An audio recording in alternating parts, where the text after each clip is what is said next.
Thank you for that. So I'm on page 104 of Shift.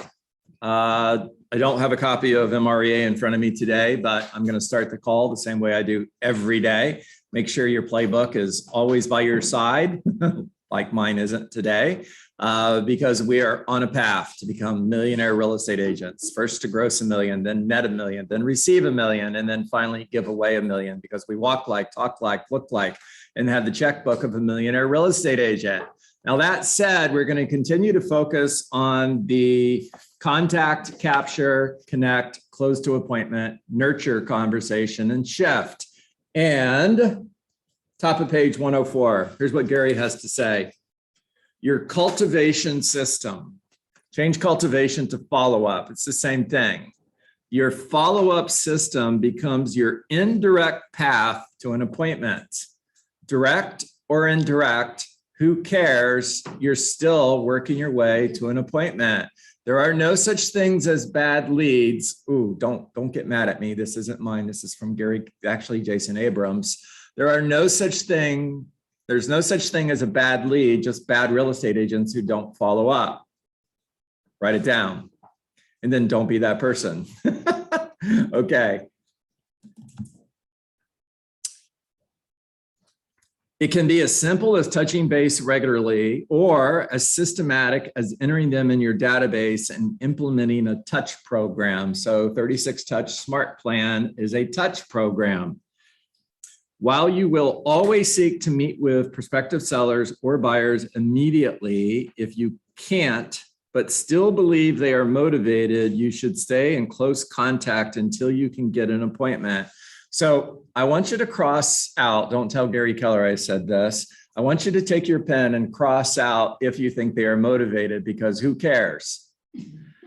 Stay in touch anyways. Don't judge away opportunity. Too many real estate agents are judging away opportunity in the name of they're not motivated. Well, how do you know? How do you know their motivation won't change? Don't forget, people will never change their mind, but what they will do is make a new decision based on new information. All right. Bottom of the page.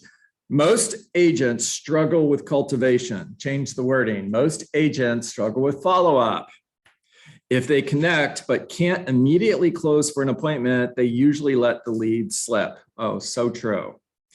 They simply don't get back to the people. Oddly enough, it surprises them and disappoints them when they hear that those people listed their house or bought a home with another agent. It's because they judged away opportunity. The other agent didn't. Or it might be something as simple as the other agent spoke with them when they were ready to make a decision.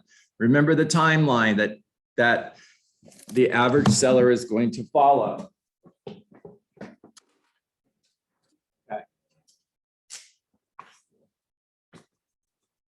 Approximately 7 to 10 days before, it's a 10, not a 6. Approximately 7 to 10 days before the seller decides to put their home on the market or before a buyer decides to buy, they get serious. Every day prior to that, they're not serious. So no, or I want $500,000 for my $300,000 home. I've changed my mind. Now I want $600,000 for my $300,000 home. I'm only paying 2%. I'm going to hire my best friend, blah, blah, blah. All these other smokescreen responses that you get until this day arrives when they're serious. And now all of a sudden, hey, come talk to me about what you can do to get my home sold. Now, real estate agents who understand how this lead generation process, everything to the left of this line over here is lead gen. Everything to the right of this line over here is transaction management. And this giant area in the middle is follow-up. Real estate agents who understand how this process works, they follow up forever because they reject rejection. Because no is not a word that lives in their vocabulary. No simply means not yet. They understand that people will never change their mind, but they will make a new decision based on new information. They just keep calling. I'm never going to hire you. Awesome. Talk to you in a month. If I ever list my home, I'm going to hire Bob. Cool. Talk to you in a month. If I ever sell my home, I'm going to hire anybody but you. Cool. Talk to you in a month. And then all of a sudden, hey, you know what?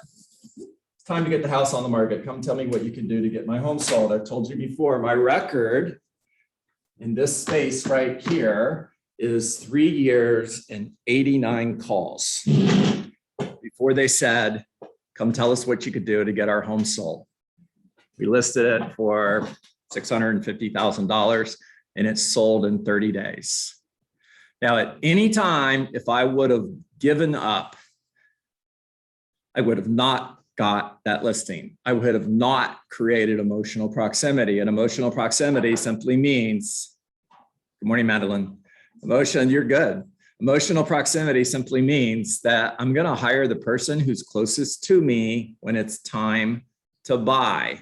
It's when you walk in Nordstrom's, because that's your favorite store like me, and the salesperson says, can I help you? And you respond with, I'm just looking.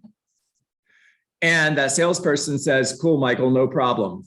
I'll be right over here folding clothes if you need me. I'm just a few steps away. And then they come back and check in on Michael a few minutes later. Hey, just checking in. Want to see how you're doing and if you have any questions. No, I'm good. Still just looking. Cool. 5 minutes later, they come back and check again. Just checking in. Want to see how you're doing. Do you have any questions? No, I'm still good. I'm a little bit aggravated that you're bothering me. I'll let you know if I have any questions. Cool. I'll be over here folding clothes. 5 minutes later, they come back and check in again because they're ignoring rejection. No is not a word that lives in their vocabulary.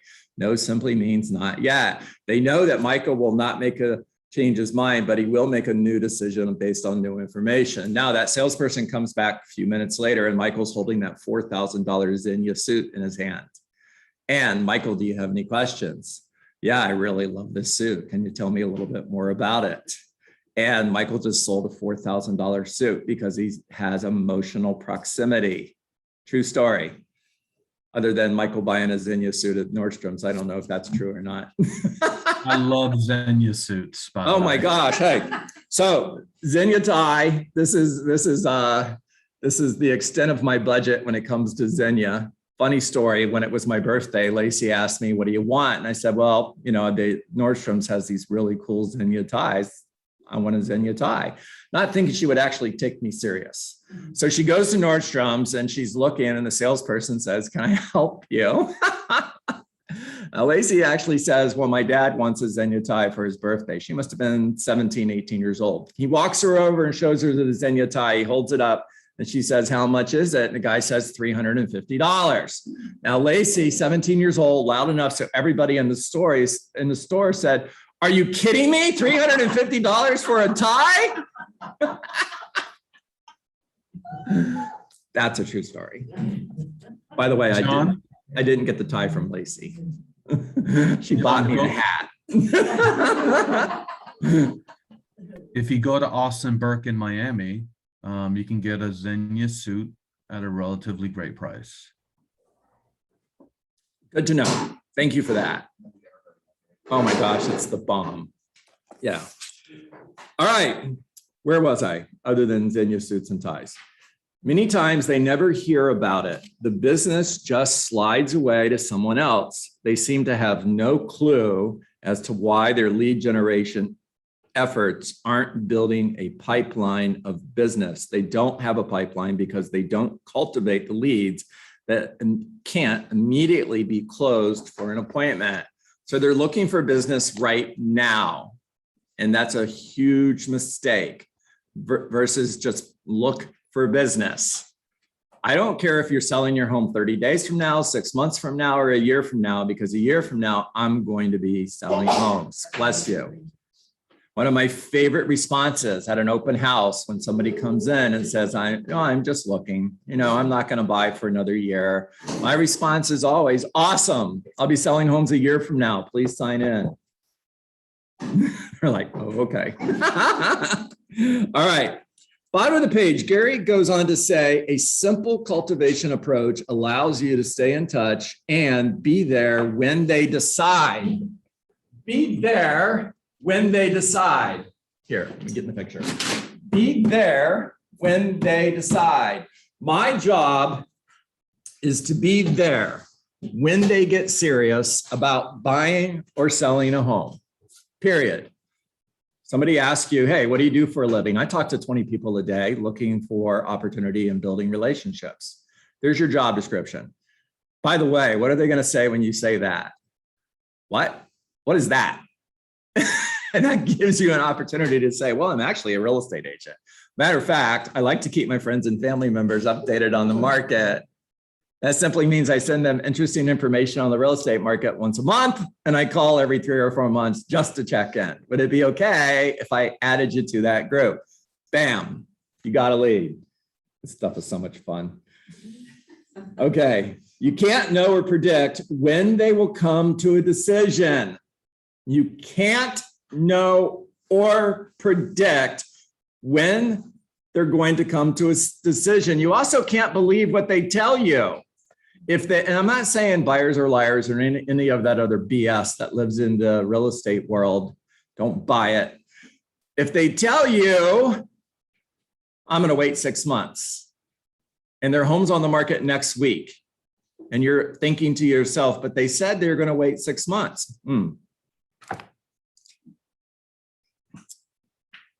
But if you are connecting with them in a systematic way, you will have a great chance of being there when they do. Now, Gary in the bottom of the page talks about, there's a short paragraph in here about Gary in the box. This is hilarious. Now, you guys have command. This was Gary's command when he was a real estate agent, was a 3x5 index card box. Remember them? Yeah. I remember being in sales, and that was my database in the 90s. I had a 3x5 index card box. I wasn't selling real estate, and it doesn't matter. And that box would go everywhere with me. It'd sit on the front seat as I'm driving down the road, right? And also had a map. So there were no GPSs either. I'm driving, holding up a map. That was fun. Can you imagine South Florida today, the way people drive if everybody was trying to hold a map and drive at the same time? I mean, holy cow. It would be awful. All right, bunny trail. Now, Gary's 3x5 index card box, A through Z, he would put all of his contacts in there. Everybody that he met became a new met contact. Prior to that, what were they? It's from haven't met. Diane's my new favorite. They're a haven't met. Now they move from being a haven't met to a met when you do what? Say, capture their information. They move from being a contact to a lead when you capture their information. When Gary would capture their information, they would now live in his index box. He would file them A to C, obviously based on their name. Now he would also have January through December in this box. And Brandon, if I talk to you and I'm going to follow up with you in February, I'm going to move, and he'd have 2 cards for each person, by the way. I would move the follow-up card to February. And then in February, all I do is pull out all of the cards that I'm communicating with in February. Holy cow, how smart is that? By the way, command lets you do that, and it's a lot easier and more effective than an index card box, right? Okay, so in your own time, read that paragraph because it's cool. All right, page 106, bottom of the page. Lead cultivation. 106, lead cultivation, otherwise known as lead follow-up. Contacting leads that wouldn't originally set an appointment with you is a vital part of your time-blocked lead generation time. So you've got 3 hours blocked every day for lead generation, or 4 hours, or 5 hours, or 8 hours, whatever the time is. Lead follow-up is part of that time. Now, you can set aside a different time period within that time that's designated to lead follow-up, or it can just be part of the process. But they live together. Lead generation and lead follow-up live within the same period of time. It's important. Yes, it counts as a contact. So all the high C's in the room are going to say, John, does that count as a contact if I call someone and it's a follow-up call versus an original call? Yes, it does. It counts as a contact. A contact simply means you had a conversation. You will need to constantly review and assess where your prospects are in the process. Where are they on this line? You're constantly reviewing and assessing where they are in that process. Now, how do you typically know a for sale by owner is moving to that dotted line where they're getting serious about listing their home? What are you looking for when you're assessing where they are in the process? It's one word, starts with an F. Frustration. Frustration. When frustration shows up, they're moving closer to that line where they're getting serious about listing their home. So when you hear frustration, you're simply going to follow that with, if I'm being too aggressive, please forgive me. However, it sounds like you might be thinking it's time to hire a professional like me. If I could show you how I could sell your home for more money in less time, would you like to see how I could do that? No, I'm not going to list my home. Please forgive me. No worries. Talk to you in a month. A month later, hey, if I'm being too aggressive, please forgive me. And just keep asking. Eventually, new information, new decision. All right. Aaron, would you like to list your home with me? Say no. No. Cool. If I did it for free, would you list your home with me? Sure. New decision. New information. I just proved it works. Right or wrong? Yeah. Now all I've got to do is prove my value. So Aaron, can I share with you why that concerns me? You see, if I were willing to give away my money that quick, you know what I'm going to say. All right. Bottom of the page. There is really no additional script for this. Just continue to use your connecting and closing scripts. Hey, Michael, John Dietz, just following up his promise. Wanted to see how you're doing and is there anything I can do for you today? There it is. That's the only follow-up script you're ever going to need. It's the same follow-up script that I used for 3 years and 89 calls before I got that listing. Hey, Michael, John Dietz, just following up his promise. Wanted to check in, see how you are, and is there anything I can do for you today? Yeah, quit calling. Cool. You want me to stop calling you? Hire me.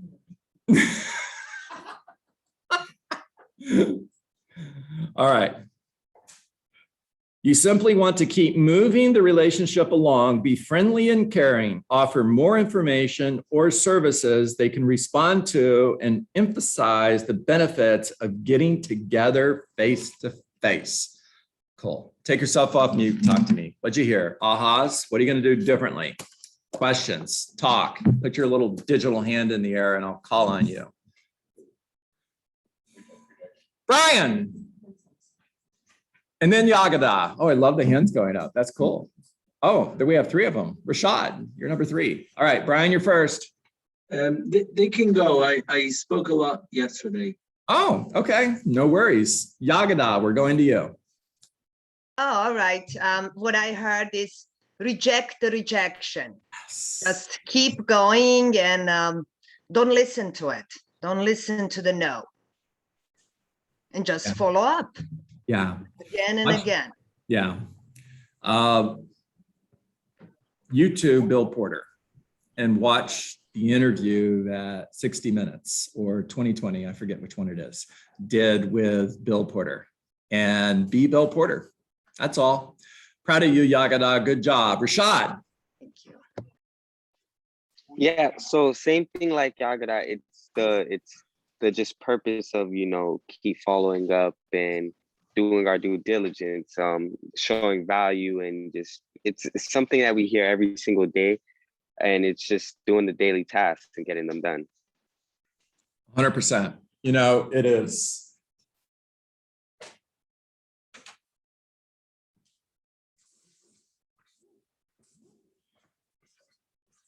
Conversations a day, finding someone who's thinking about selling their home, entering them into your pipeline, and then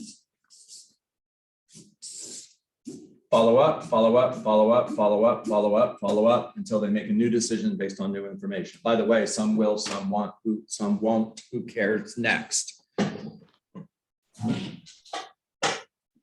Carolyn, Good morning. good morning. So at the end of the day, the lead is in the follow-up. The Uh-huh. actual listing, sale, everything is in the follow-up. 100%. Yep. It is so simple. Success is simple. It really, really is. And Carolyn, I am proud of you. You got it. Follow up forever. You got it. Think about how we end every call. Brian, I'm coming back to you, and then Michael Topo. Cool. So yeah, so yesterday I think I had a great example of this, and I'm so happy because I had early, like about a month ago when I started even calling, I spoke with someone and I thought that if they answered the phone, I have to follow up. So I didn't know any better. I put them on my call list to follow up. And after about 5 conversations in the last 5 weeks, the guy said, okay, we'll meet. So I went yesterday to the appointment. Good appointment. I think it was a preview. I think I got a chance to really connect with him. And today I had another example of a guy who said, look, I just took up my house out of the market. I won't be purchasing another home or selling my current home until like January, February. And I said, well, I look forward to helping you then because I'll be working in real estate then. So does it make sense for us to meet now so that I can show you why I feel I'm the best agent for the job of selling your home? And we scheduled the meeting this morning. So I think this works, and those are 2 examples. I love it. I think this works. That's my favorite part of today's call. I think this works. I love it. Hang in there, it might. Michael Topo.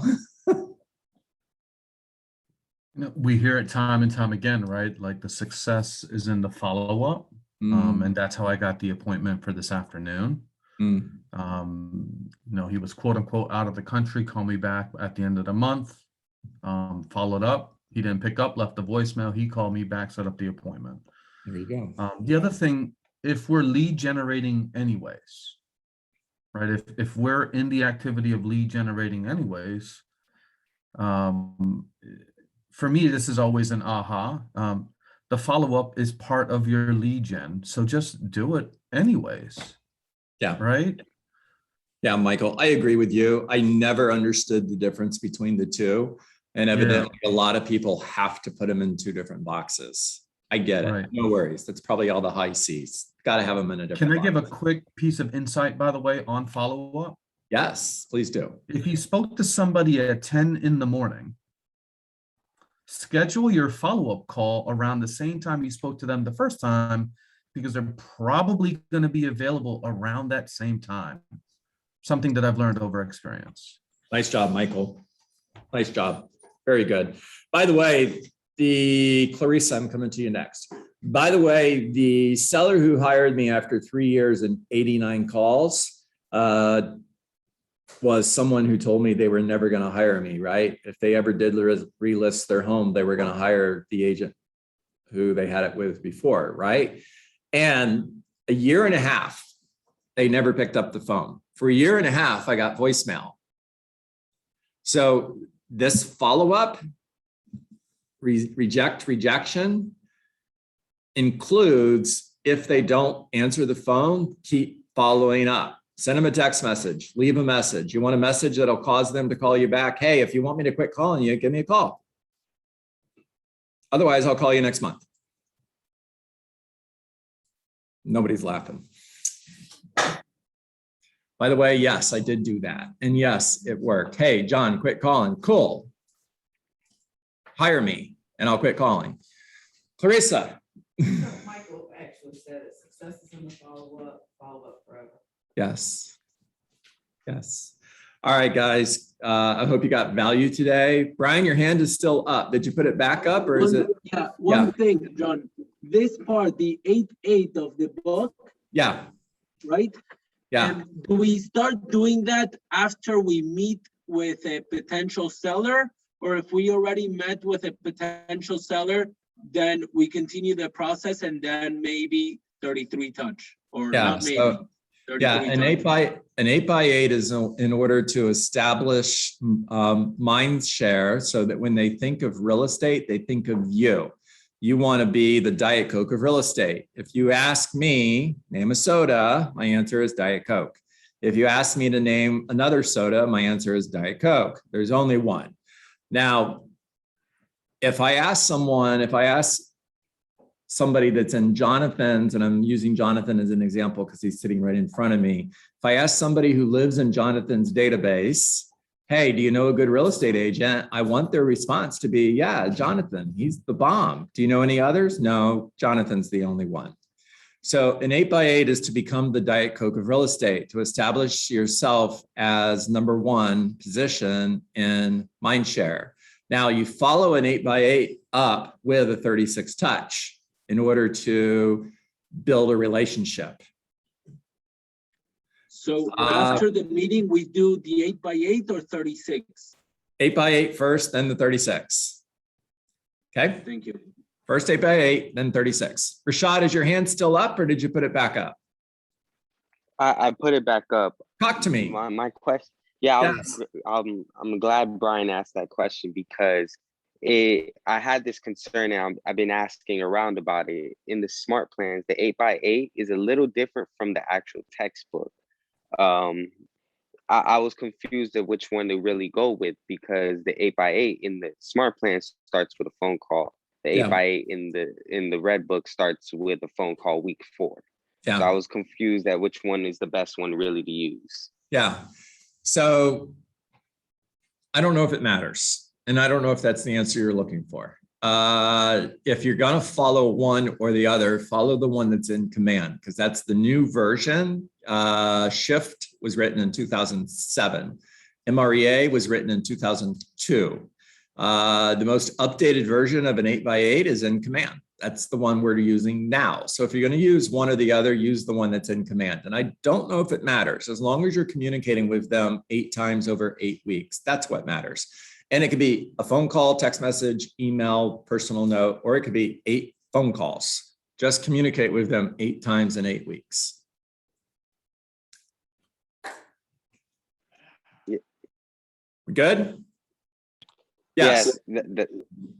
Okay, good. It's time to get to work. Let's see. We got to get into script practice here. So what's work? Work is 20 conversations, not 19, not 18, not 17 conversations, because when I have 17 conversations, I didn't have the 18th conversation, which could have been $1 million listing that I didn't get because I didn't have the conversation. Make care calls, not sale calls. Always lead with gratitude. Thank you for taking my call. Bring value to every conversation. Follow the Ford model of communication, family, occupation, recreation, dreams. With every conversation, focus on getting an appointment, adding somebody to your database, getting a referral, and building a relationship. Find somebody today that is thinking of selling their home. Whether it's 30 days from now, 6 months from now, or a year from now, doesn't matter. Because a year from now, you're going to be taking listings. Meet with somebody today that is thinking of selling their home, and then follow up forever because you reject rejection. And no is not a word that lives in your vocabulary. No simply means not yet. Remember that people will never change their mind, but they will make a new decision based on new information. And when you follow up forever, you're creating emotional proximity. Brandon, coming to you.